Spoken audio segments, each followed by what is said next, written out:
Hello, everybody, and welcome to the final third. And I have finally made my reappearance. Good to be back on the channel. It's good to be back. Thank you very much. Good to be back. But as you can see, I am not in the best state. I am wearing something I never wanted to ever wear in my whole life. But as a forfeit from last season and our predictions, I have now taken on the mantle of having to wear this disgusting football kit, this disgusting football club. That's no disrespect to the people inside the club, but it's just I don't like Man City, and the kit is horrible, as you can see, and I've got to wear it for a whole month. So, if anybody has any questions, I just wanted to clear that out the way right at the beginning. So, yeah, unfortunately, we'll wear this for a whole month. Anyway, oh, and I'll be binning it at the end of the month too. So, just to put that in. Anyway, this video will be our Premier League predictions. We did this when we started the channel last year because it's been over a year, so happy 1 year anniversary. It's been a nice little journey. We've grown quite a bit over that time, so thank you guys for that. And hopefully we can do a lot more growing over the next season. But in this season, obviously, we're going to do another set of predictions. Last time didn't really go that well at all. So let's hope we can do a bit better this time. But as we know, Premier League, you can't predict it. It's very, very difficult. And then we're going to discuss West Ham. And because obviously they're not Premier League anymore. They played their first Championship game. They were probably thinking, why is this West Ham fan in this video if they're talking about the Premier League? Yeah. But now he's unbiased, so if anything, it's probably better because he'll be able to give an unbiased view on the league. And I might mention a little bit about Manchester United, but that'll probably be somewhere in the video. But let's just jump straight into it. So first and foremost, Premier League champions. Who do you think is going to be? I hate to say it, but it's probably Arsenal. It's probably going to be Arsenal. The thing is, I wouldn't be surprised if it's not Arsenal because we all predicted it would be Liverpool last season, and it was like with the transfer window they had, it was quite obvious. But Arsenal now look like a dominant side. They look like a team that especially in that game against Man City in the Community Shield, they look solid. They look like they know what they're doing. They've built a squad where all their players just seem to know their roles. Full stop. And even the players like that squad, that midfield wasn't even their main midfield. Like Bruno Guimaraes is new. Miles Lewis-Skelly came in and played a beautiful assist and was great. And then obviously Martin Odegaard did get a beautiful goal and maybe starting to kick off a little bit. I think it's a very interesting season for Arsenal, and obviously we have the new guy on the left-hand side. What's his name? Toulouse. The new Greek guy. I'm sorry, we don't know his name just yet. We'll probably get his name after the first game of the season because he looks incredible for them too. So, Arsenal done good business. So I'll be honest, not bad. They're good business, good enough. They don't need to add much more to their team. They needed a left winger, which they added, and they added another midfielder for more depth. Well, my reason I think that they will be champions as well. I think they're genuinely probably the most organized team at the moment out of all the big clubs as well, because a lot of the big clubs are going through a transition. You got Liverpool, obviously new manager in Iraola, Man City as well with Maresca, Chelsea with Xabi Alonso. So and it's just going to be a big transition season for a lot of them. So it's not going to look, and you never know. Like you say, it's football, it's the Premier League. Literally anything can happen. Like you said, we all predicted Liverpool last season, and then they were nowhere near it. So. Yeah, but I think Arsenal look like the most structured team at the moment, so it probably will be them. Unfortunately, not gonna lie, don't really want them to because they're very unsufferable fans. So yeah, agreed. But they are our favourites, and I'm sure they're most people's favourites. Don't be surprised if Man City hop back into the race. I would love to see Man United, but let's go into the top five, where I will probably discuss Man United a little bit. Who is your top five? It can be in no particular order. Okay. Yeah, to be fair, it's not going to be in any particular order, except for maybe obviously Arsenal first. But so I'll say Arsenal, Man City still, even though they are looking a bit shaky. Aston Villa. Okay. Man United. And did I say Liverpool? No. And I'll probably say Liverpool. Chelsea's not in. So same as last year. Pretty much. Okay. Yeah. That's fair. I'd probably say City. Probably say Liverpool. I don't want to say... You know what? I won't mention Aston Villa because they're going through a bit of a change because they're going to bring on Zion Suzuki in goals and Emi Martinez looks like he's going to leave. And obviously Yuri Tillemans has left too. Those are two big changes. So I'm not saying they're gonna fall off. And by the way, don't come back and shoot me if they win the league or something. But I'm just saying that, like at this current moment in time, it looks like those are big losses for them. So, Yeah, or big true. changes. Maybe not losses, but changes, I would say. So whether they can work it out, we'll have to wait and see. So I actually don't think Aston Villa will get top four. They might get Europe. I don't think they'll get top four though. So I said City, Liverpool. I still back United to get top four. Again, this is in no particular order. It could be from second till fifth, or top five, sorry. And then the last one's a bit of a strange one. I actually, it's a bit difficult. I wouldn't say Chelsea, but if for me, it'll be between Chelsea or Tottenham. I think, Tottenham. yes, Right. yes. I know people go off last season, but I every don't know time about people that. go off the season before, it always seems to flip on its head. I think those two signings of Mateus Fernandes and Tonali are huge. To be De fair, Zerbi is going to come in and put a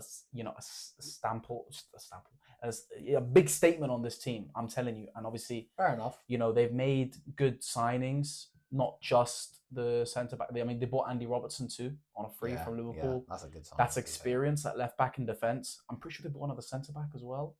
Yeah. I know Cristiano Romero went to Atletico Madrid. Yeah. But they've made good signings, and I actually think that they'll have a better season than what you think. And I wouldn't be surprised if they get top four. So I'm gonna actually top five. Sorry. So I actually will probably say Tottenham. Big controversial prediction, but yeah. My thing is this: the reason I didn't put Chelsea, I still think even with Xabi Alonso and how good he is with youth players, I still think they're very inexperienced. Agreed. And I still think they're very, very messy as a team. Yeah. Agreed. Aston Villa, you have a manager in Unai Emery who, whenever he's under the cosh, whenever he has doubt, people have doubt in him, he still gets over it. You get what I'm saying? Yeah. We saw it last season, even with the start they had. And that's why I back Unai Emery. He's got experience in abundance. And that's why I trust him to get them into top five. Would he probably just about get it? Probably. He probably would be fifth, I think, for me, Aston Villa. But I think they will get it. Tottenham, to be fair, I think they'll just be outside the top five. Just outside. I do think they will do better because I think De Zerbi can handle those egos. That's the biggest problem at Tottenham at the moment. It's the egos. That's what we saw last season. And I think De Zerbi can handle that. So, yeah. Fair enough. I did want to go back to Manchester United. Now, obviously, I would have hoped Man United had a better this summer transfer window. Yeah. Now, we signed two good midfielders in Andre Santos, who, again, he's kind of unproven, but from what I've seen of him, he looks very solid and looks like he's got a lot of room to grow. I believe he is only 21 years old, so he's definitely got a lot of room to grow. And I mean, the only reason he wasn't playing for Chelsea was because he was behind Enzo Fernandez and Moises Caicedo. Mm-hmm. So let's hope he can grow a lot at Manchester United. And then we signed Yuri Tillemans, who we already mentioned for Aston Villa. Yeah. This man, I watched him in just a couple of games of preseason that he played for Manchester United. He looks like absolute gold dust. It's like we've pulled off one of the signings of the summer, which we will mention it later on, because I think pound for pound, when it comes to sort of, value for money, I think Tillemans is going to be the signing of the summer. When you take all these things into account, that could be different to the transfer. Yo, clip that chat. Pound for pound, I think 35 million. No, I do think it's a very Premier League midfielder who has done it for both Leicester and Aston Villa, who literally just come off the back of scoring a beautiful worldie for Aston Villa in a European final, is Belgium's captain for the national team, carried them against Japan. I can go on to so many things he's done, scored in the FA Cup against Chelsea at a young age. He is a fantastic midfielder. Now, will he do it in Man United shirt? The thing is, this is always the thing. Can players do it in a Man United shirt? I think he's at the age where he's 29 years old, where, that is not young. That is either, that's probably peak prime. Let's be honest. That's where he wants sort of him to come in for 2 or 3 years to really put his prime on Manchester United and then maybe move on after that time. But other than those two players, we've pretty much got nobody. And that's worrying because, Arsenal already signing players, which they don't even need any more signings, but they made signings. City making signings. Yeah, big signings. Elliot Anderson, Boadi looks like he's going to come in. They could still get Enzo Fernandez. That's a whole midfield revamp. Obviously, they lost Rodri, but it doesn't really matter. It is a massive loss, but if they're signing all those players to replace him, then they've done what they can, the best they can. Do you know what I mean? Yeah. Liverpool, obviously not the ideal summer transfer window, but if they get Bradley Barcola, that's a very good signing, and that helps them.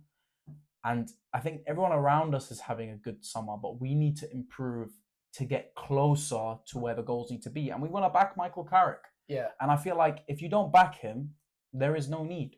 There's no point. Do you think you need to sign more for your defense or more for your attackers? If I'm being honest, and obviously I'm not the Man United fan here, but I think Man United also need to boost their defense because I do think it's that's obvious. very shaky. That's very, very obvious. Area. No, 100%. And I said it I did a live earlier. We were watching the AC Milan friendly. We lost 4-2. Now, most of the goals came from the left-hand side where it just shows Luke Shaw's pace and lack of awareness. And he's just tucked in way too much. We need someone that can come in and just be that left wing on his own. Someone like a Nuno Mendes. Obviously, that won't happen. We won't sign someone like him. But someone on that kind of level. I mean, maybe the closest thing to a peak Luke Shaw is Lewis Hall.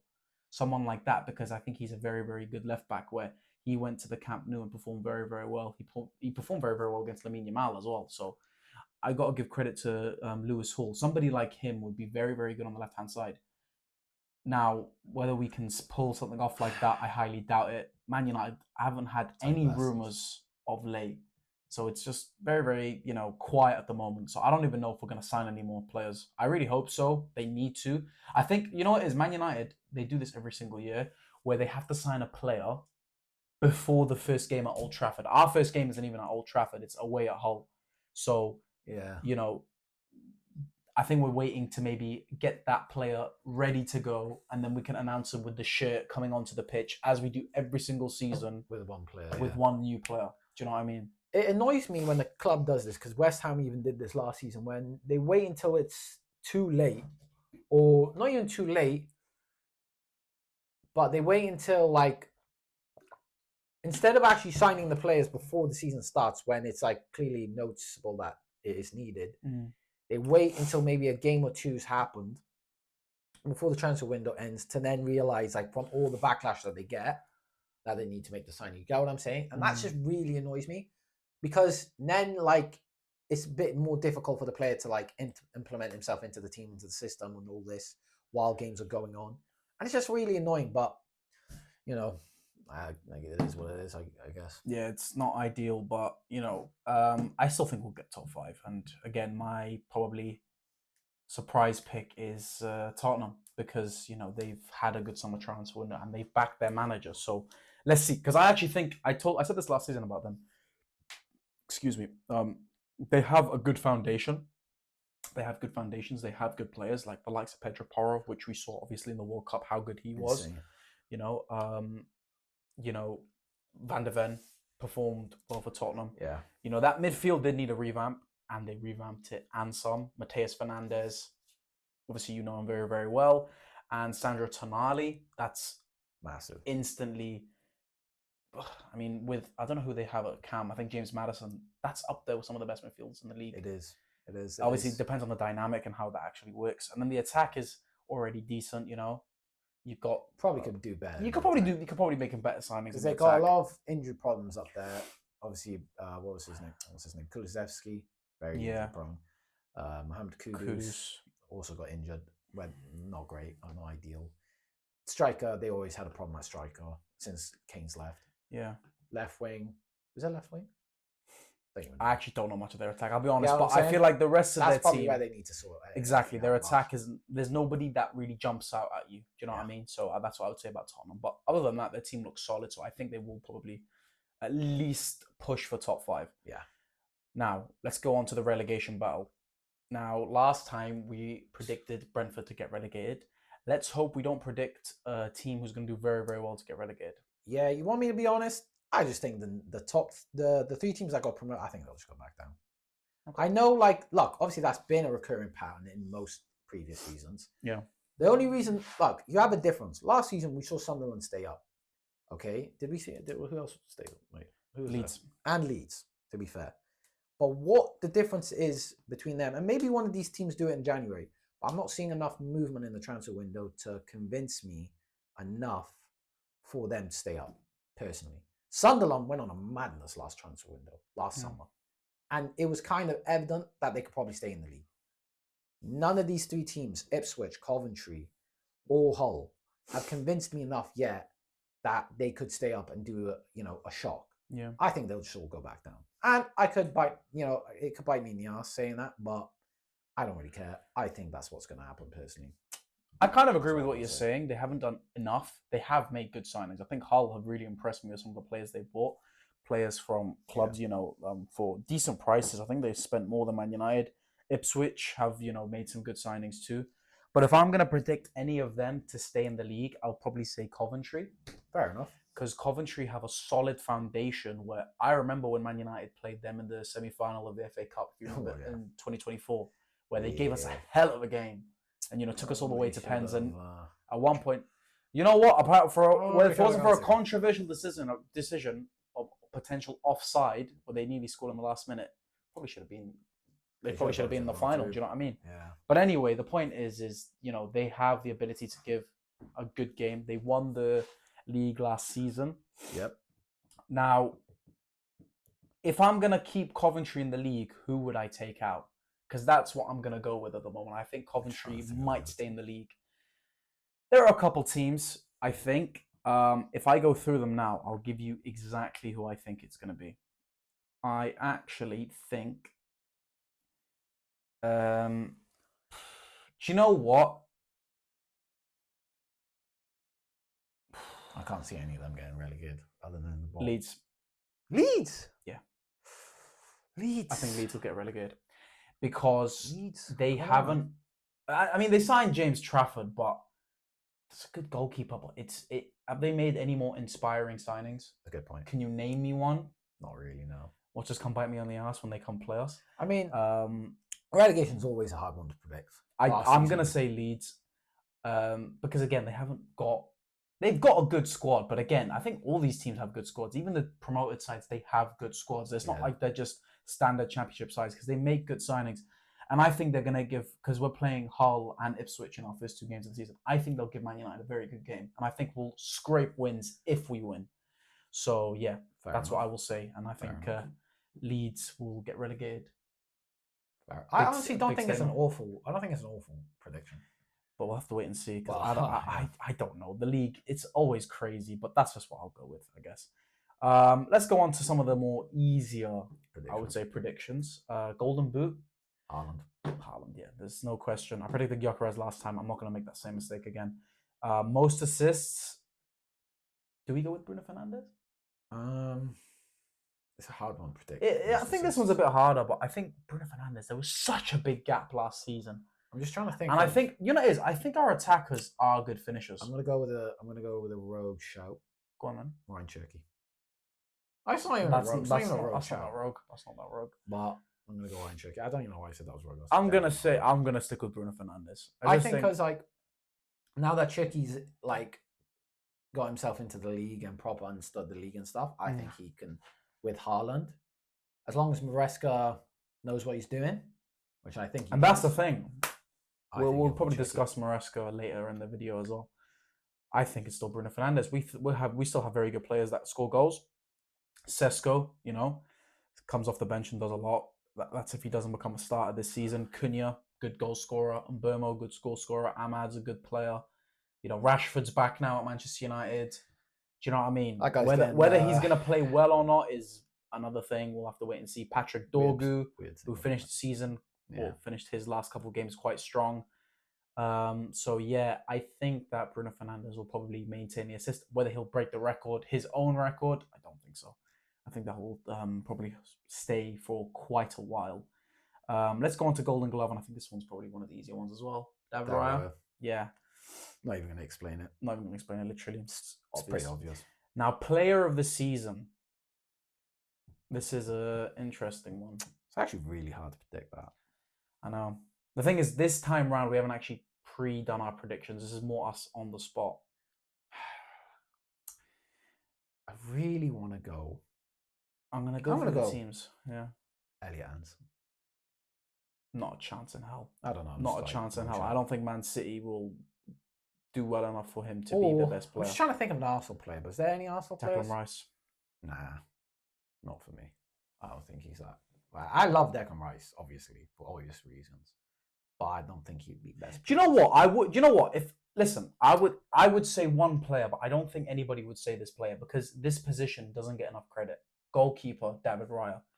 Yeah, to be fair, it's not Like bad. if they gave credit to goalkeepers, David Raya would win a Player of the Season 100%. I think he would have won it last season because of how good he was. He literally, I would arguably say he won Arsenal the league because of the amount of great performances he had. Yeah, but they won't do it. They won't do it. I don't know. Maybe you never know with Eddie Anderson. You never know. I don't think so. I don't think so. I mean, listen, he's big price tag. That's one thing. Will he live up to the price tag? Bro, I don't think there's a lot of there's a lot of pressure for players like this. Calvin Phillips. That is who it is, right? Yeah. He went to Man City. He didn't live up to the price tag. That was just a stupid move, to be fair, though. But like, you can tell Elliot Anderson's gonna be a player that's. I agree. He's a fantastic player. Will he play up to the price tag? I don't know. Will he live up to the price tag? Will he live up to the pressure of replacing Rodri, Ballon d'Or winner? He's literally arguably Man City's biggest legend. Look, if he somehow does, fair play. If he does, then he probably is going to have a Player of the Season shout. I agree. But the point is will he live up to that? I mean, Rodri's arguably Man City's biggest player in their history because of what he did. He won the Ballon d'Or. He scored a Champions League final goal to win them the Champions League. And obviously, he's already done what he done with Spain. Yeah. Do you know what I mean? So, arguably one of the most underrated players of our generation. I say that he's got a Ballon d'Or, and he's going to move to Barcelona. So, Barcelona. Yeah, there's a lot of pressure on Elliot Anderson to replace Rodri. But Player of the Season, you're saying Elliot Anderson? I'm just going to go with it. Yeah. Yeah. I just have a feeling. I don't know. I'm going to say Declan Rice. I feel like he was very impactful last season. I feel like he is becoming that very experienced player where he is that leader in the Arsenal squad. Now, realistically, Martin Odegaard didn't play much last season, so Declan Rice was the captain. And Al knows Declan Rice very, very well. Amazing captain, amazing player. I do really rate him. I do. And I think he will be the Player of the Season this season because of how impactful he is for Arsenal and the mentality he has. Like that moment last season where they lost to Man City and he's like, it's not over. And then they won the league. Yeah. I like that mentality. That is a captain's winning mentality. And I think he deserves a lot more credit than he gets, even though he gets a lot already. So, yeah, I'm going to say Declan Rice for me as the Player of the Season. Breakout player. So, like young player. Let's say young Player of the Season, pretty much. What do we think? Think about the clubs. Who's there? Max Baumann, maybe? To be fair, there's Max Rio and Gamoa. Gamoa. JJ Gabriel for Man United. Gabriel. Probably a bit too early for him. Man City, do they have any young players coming through? I mean, Nico Wright, but that was already last season. I was going to say Mubama, but he's gone to... he's gone out on loan. There are a couple of players here and there. You say... What? No, never mind. Who? No, because he hasn't. Do you know what, yeah? Ryan for Bournemouth. Ooh. Yeah. Yes. For me. Yeah. I feel like he's going to... But would you not argue he's kind of already made a breakout because of last season? Really. He's only been there for 6 months and he done okay. I know he got called up to Brazil, but I feel like this season he will explode. Okay, yeah. I agree. And then he will get a big move. Yeah, 100%. Do you know what I mean? Yeah. And then you have Alex Scott as well, who's still at Bournemouth. Kroupy. Yeah. I'm surprised he hasn't left yet, you know. Kroupy. Yeah. He had some... I think he got linked to Tottenham. He got some links. He had links, but... Yeah, he got linked to Tottenham, but he didn't actually... solidified or anything. Exactly. Yeah. We'll go with Ryan for me. Yeah. Transfer... of the season? Yeah. I think you're right. I think with the value for money, it probably has to be Tielemans, just because of value for money. If that is what your criteria is, that's my criteria. Yeah. I think value has to be a massive thing in it. There's also the summer transfer window hasn't closed, so we could get a massive signing from now if we till the end of the transfer window. Not our fault. We'll discuss that. I'm gonna say, for me, what I think of when I think of best transfer is the most impactful. Yeah. Now. Yeah. Whether I don't think he will be Player of the Season, I still think Elliot Anderson will have a massive impact. Now, I actually don't think that will be him. I think Sandro Tonali for Tottenham. It's actually not a bad show. Because you look at the upgrade in midfield they've had, from what Sarr and Bentancur to Fernandez and Santana, Tonali. That is one of the biggest upgrades you'll see. I hate football right now, man. Do you know what I mean? Like, I don't like Tottenham, Oh, and I don't like the fact they stole Mateus Fernandez off us, but I got to give him a lot of credit. And I think Mateus Fernandez off you, buddy.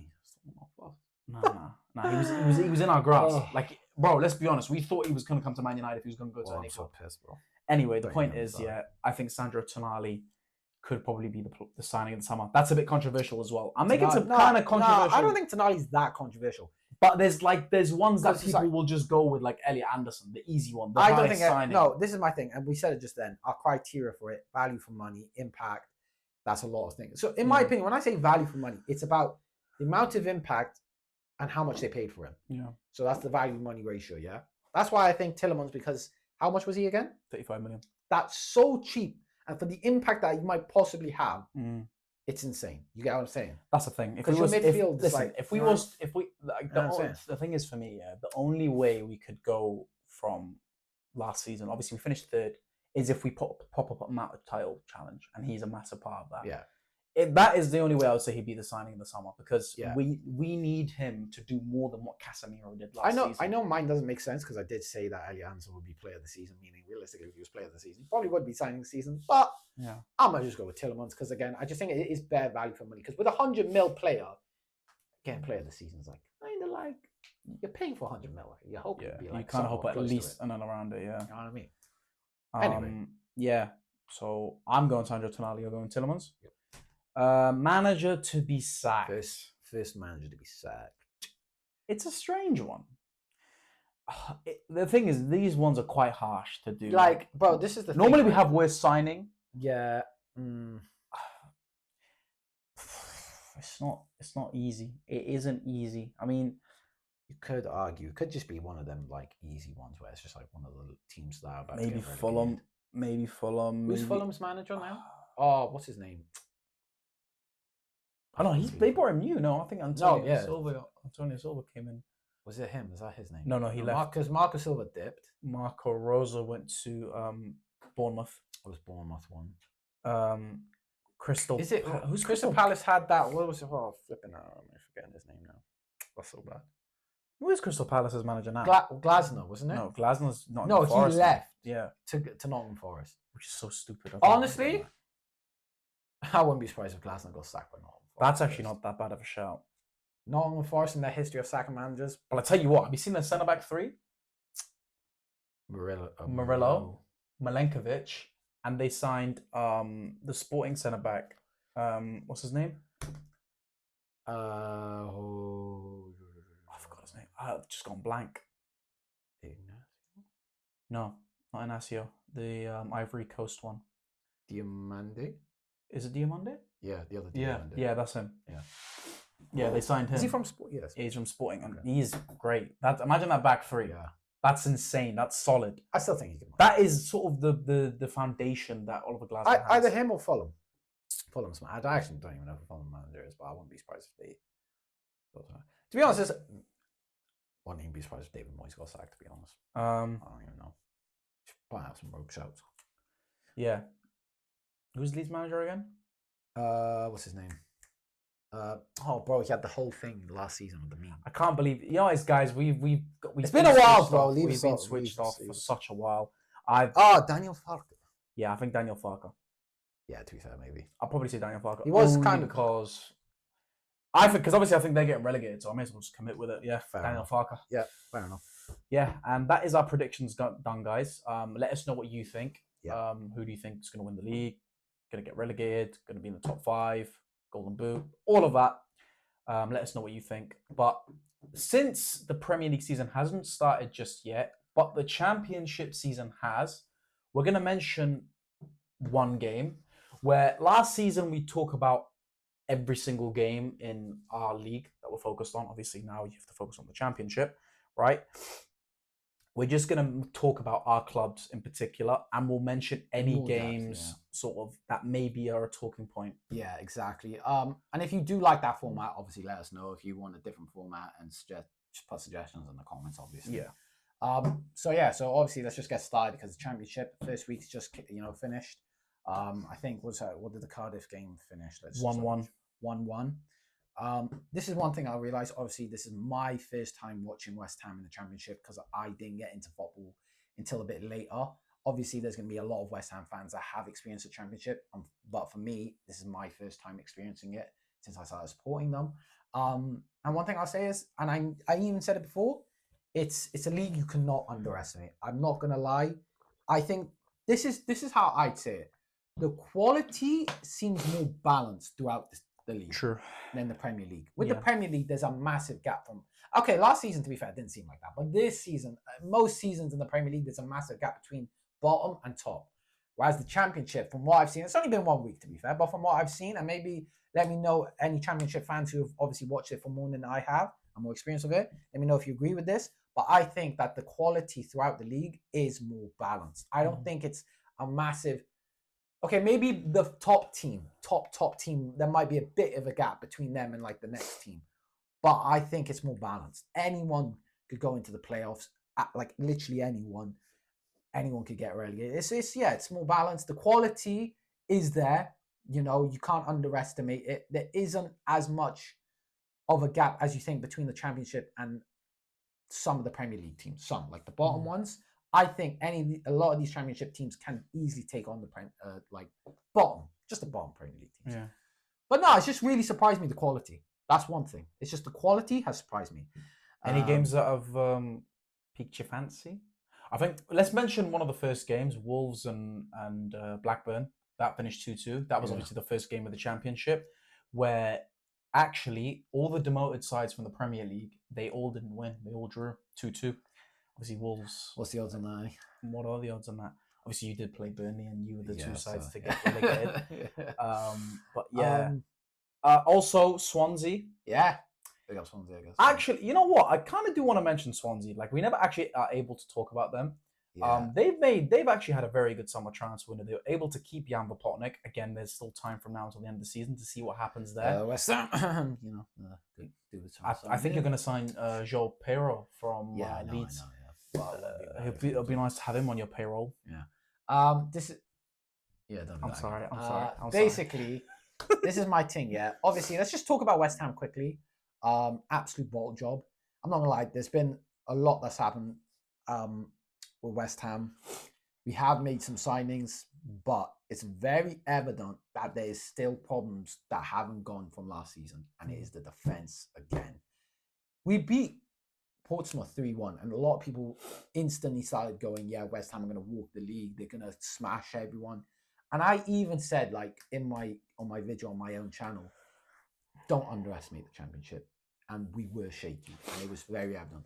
If you really watch the game, you could see that Portsmouth was still the better team, even though they were losing.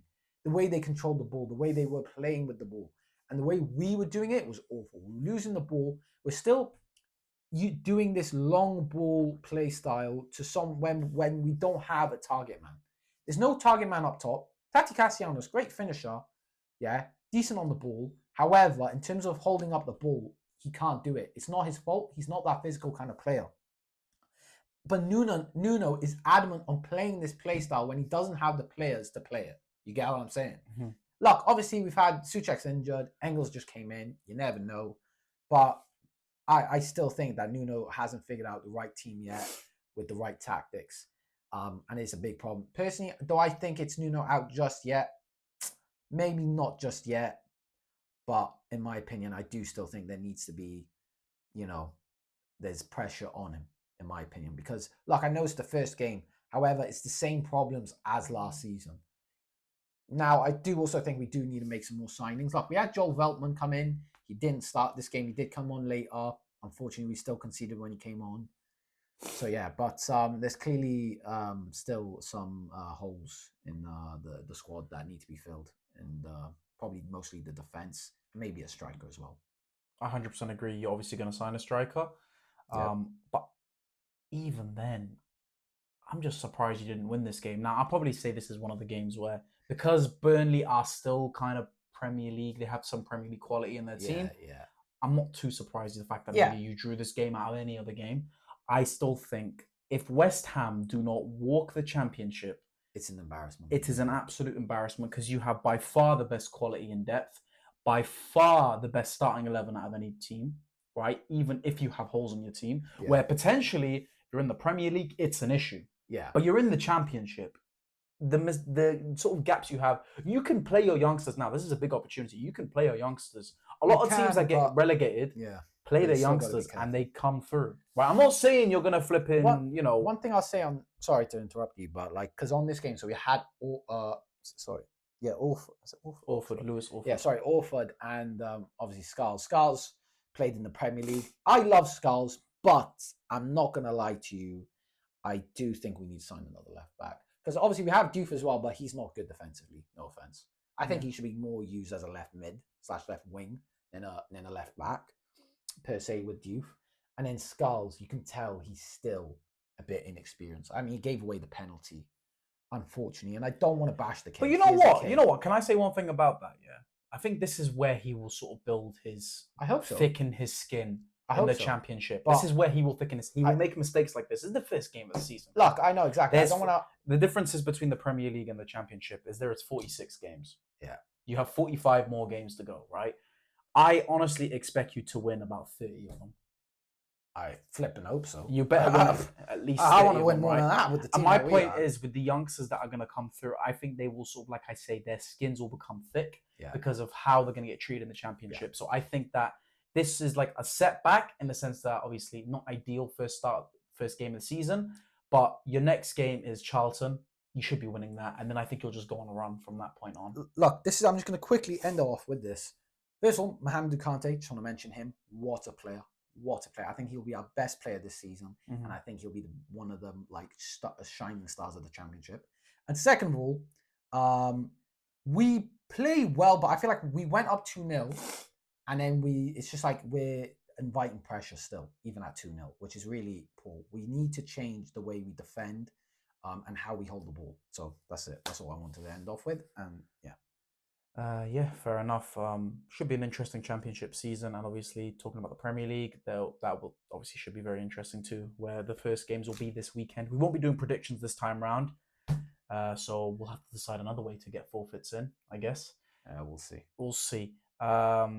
And obviously, when it comes to the Champions League, and potentially we might discuss other leagues as well that might have big games, depending on the type of games there are.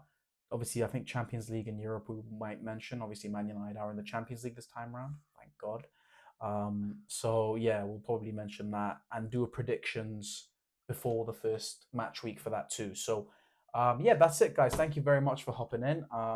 Thank you for your time. Bit of a long video for the first one, but obviously it is the first one back for the season. So yeah, very interested to see how the season goes. Both West Ham and not this Manchester United. Yeah, going to be very, very exciting season. So please leave your comments down below. And also, please leave a like, subscribe, turn on your notification bell so you get notified when we upload videos. And we'll see you on the next one. Take care, guys. Take care.